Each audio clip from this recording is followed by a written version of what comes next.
તો hello friends, હું રેણુકા મારી ધ્રુવી રસોઈમાં તમારું સ્વાગત કરું છું। તો આજે આપણે જેને મરચાં વધારે ભાવતા હોય એમના માટેની રેસીપી છે। તો આજે આપણે મરચાંનું અથાણું બનાવવાના છીએ। તો ચલો બનાવવાનું શરૂ કરીએ। તો સૌપ્રથમ મેં મરચાંને સરસ ધોઈ અને સરસ સાફ લૂખી દીધા છે। મરચાંની અંદર જરા પણ પાણી નથી રાખવાનું, એકદમ કોરા કરી દેવાના છે।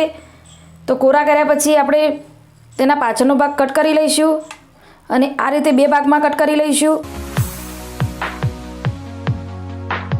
તો ચલો બધા જ મરચાંને આ રીતે બે કટ કરી દઈએ। તો આપણે બધા જ મરચાંને બે ભાગમાં કટ કરી લીધા છે।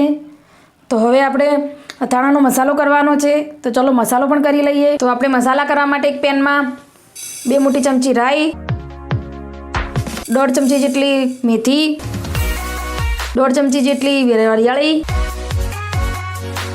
1.5 ચમચી જેટલું જીરું। તો બધાને સરસ ગરમ કરી લઈએ, થોડી વાર શેકી લઈએ।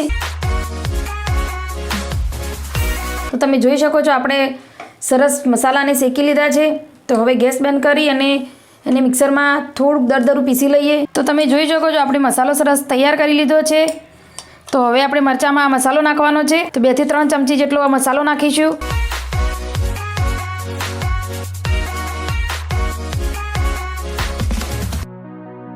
તો ફરીથી તેમાં આપણે સ્વાદ અનુસાર મીઠું લેવાનું છે।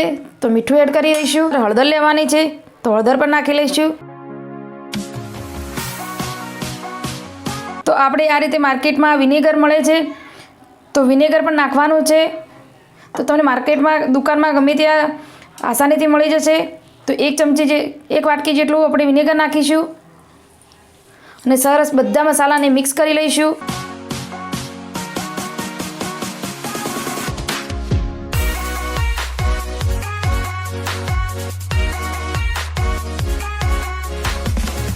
તો ફ્રેન્ડ્સ જોઈ શકો છો આપણો મસાલો એકદમ સરસ રીતે મરચાંમાં લાગી ગયો છે।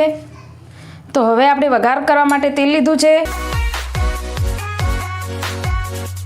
તો હવે આપણે અથાણા માટે જે તેલ ગરમ કરીને નાખવાનું છે, મેં રિફાઇન તેલ લીધું છે। તો તમે સરસવનું તેલ યા રિફાઇન તેલ કોઈ બી તેલ લઈ શકો છો। તો તમે જોઈ શકો છો મેં તેલને એકદમ વધારે કકળતું તેલ ગરમ નથી કર્યું, નોર્મલ જ ગરમ કર્યું છે।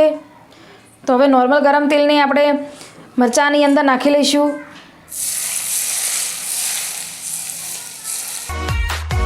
અને સરસ મિક્સ કરી લઈશું।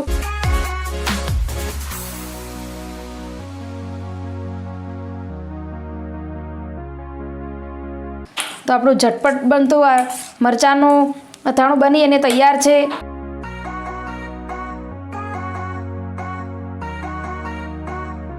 તો તે તેલ અને મસાલા સાથે સરસ મિક્સ કરી લીધા છે।